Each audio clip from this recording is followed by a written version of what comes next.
Good morning. Today's devotion is for November 18th, and we're still on the topic of hope. I pray that this devotional series on hope has been a blessing to you. Today, we are in the book of Ephesians. Ephesians chapter 1, verses 18 and 19. Paul says, I pray also that the eyes of your heart may be enlightened, in order that you may know the hope to which he has called you, the riches of his glorious inheritance in the saints, and his incomparably great power for us who believe.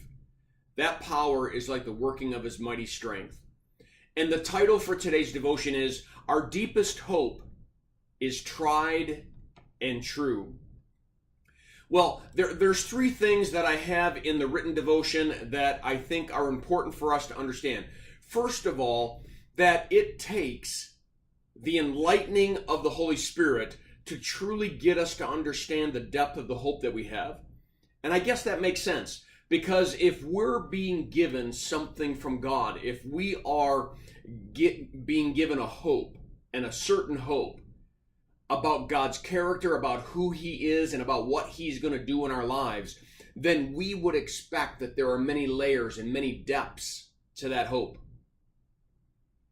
And so it takes the Holy Spirit to work in our lives, to open up our eyes and enlighten us to see all that it is that we hope in. Secondly, the idea of tried and true takes me right to the fact that he talks about the saints.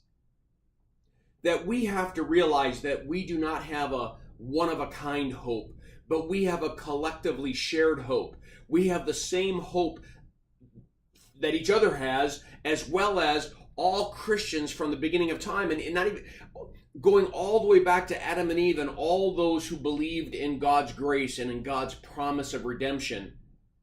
We share in a collective hope that goes all the way back to the beginning. It is tried and true.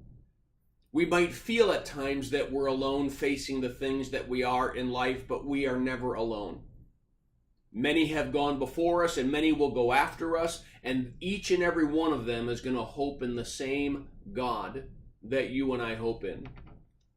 And then the last point is that he talks about the incomparably great power for us who believe. That in this whole scheme of God's hope and our hope for God's will to be done in our lives, his good and gracious will, that there is a power involved.